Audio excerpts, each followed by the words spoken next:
And that's where our guest, Mark Morgan, comes in. Of course, Mark Morgan, he was the former senior official performing the duties of the Commissioner of U.S. Customs and Border Protection. And of course, you remember him from the Trump administration as well. Mark joins us now. You can find him on Twitter, CBP Mark Morgan. That's his archive account now. But Mark, good to see you.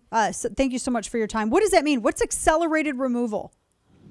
Look, it's all spin and misdirection. First of all, what they're talking about right now is removal under Title 42, that CDC order that for public health reasons that they're able to expedite the removal of certain people to reduce the further introduction of COVID-19. By the way, the irony here, that was a Trump-era policy that was initiated, of which, remember, they have since day one said how all our policies were inhumane. But now when they see the catastrophic crisis that's going on, they're bragging about how they're removing people under a Trump-era policy. So the irony, hypocrisy there. But here's where their narrative, again, they're very good at this, but we're trying to push back. It's a lie.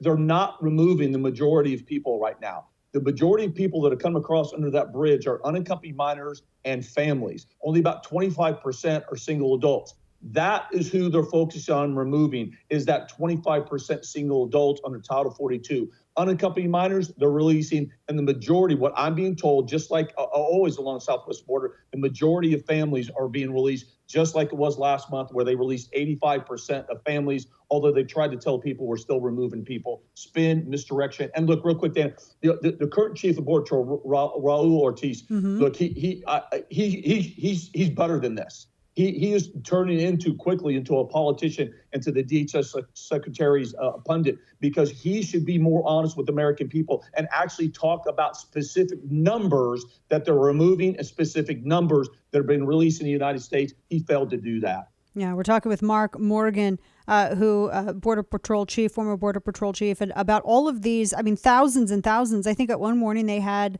I'm looking at some of the numbers here, like over 8,000 under that international, the bridge, the international highway there in Del Rio, a significant portion. They said there was a huge influx of Haitian people hoping to apply for amnesty. Is that different from what we've seen previously? I mean, I know the numbers are, but the percentage of those who, for instance, aren't just Mexico, coming from Mexico or Colombia, et cetera, that are coming from Haiti, because our border with Haiti, that's just, I don't think I've ever heard about that significant of a number of Haitians coming in to apply for amnesty or trying to.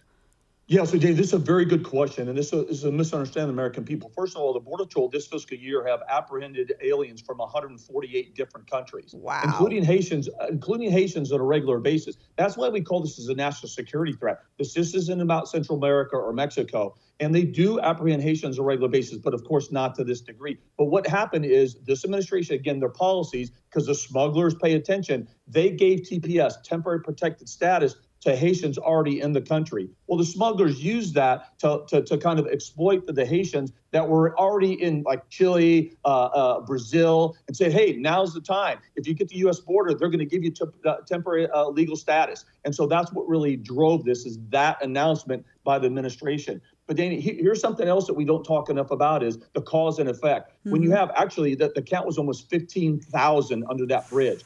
That means every single Border Patrol agent in the Del Rio sector is pulled off the line to process and transport, meaning all enforcement action has come to a stop. 224 miles of border in the Del Rio sector now are unpatrolled and are wide open for the cartels and smugglers to smuggle in gang members, drugs, and criminal aliens. That's where we're at, and that's why I say we're seeing history now. We have lost our borders in the Del Rio sector. What did you think, Mark, is stopping the Texas governor? I mean, can he just say, I'm going to send the guard down, I'm going to send the Texas Rangers down, and we're going to secure this portion of the border? What's stopping, say, him from doing something like that?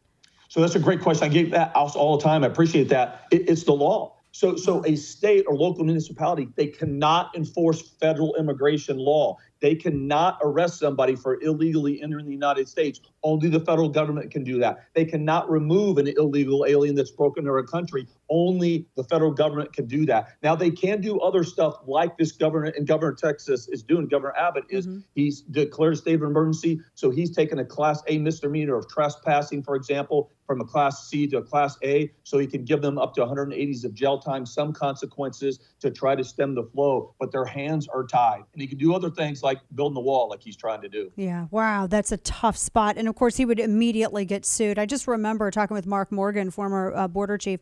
I remember under Obama, Biden, whenever any of the Arizona governor, or even I think Rick Perry was still governor at the time, anytime any border state governor would attempt to do something like enforce what the federal government didn't want to do, then you would see a flurry of lawsuits. And of course, now with the Biden administration, it doesn't seem any different because you have Merrick Garland. He seems to be pretty litigious on all the wrong things. That's exactly right. The state of Texas has filed multiple lawsuits, as well as Missouri and a couple others, and the Biden administration has fought them tooth and nail every single time. But this is what's important. They're losing. Yeah. Texas is winning again and again and again. Like the Remain in Mexico policy, they lost, and the court ordered the Biden administration to reinstate the Remain in Mexico policy. Yeah, talking with Mark Morgan. Mark, last quick question for you. I know that you're short on time today, and we appreciate you joining us today. The administration is now removing. They said that they're going to send a number of these migrants back, send them back to Haiti. Does that just mean they're going to relocate them somewhere else, and they're going to wait forever how many years to see an immigration judge? Or are they actually going to send them back and carry out the deportation? Yeah, very few. Right now, again, it's smoke and mirrors. They're going to send back the single adults under Title 42, wow. But that's only about 25%. The majority of these are families and unaccompanied minors. They're going to release them into their interior United States. So it's just spinning misdirection, Dana. Golly, this is such a disaster. I love how they want to act like they're gonna take care of the people at the border, but they're not going to change the laws that are actually facilitating this and serving as the beacon to draw people there and let it happen. Mark Morgan. Hey, that's right. Good to see you, my friend. Thank you so much for joining us today. Appreciate your time. We know you're super busy considering the subject lately. Absolutely. Thanks for having me, Dana. Anytime. Take care.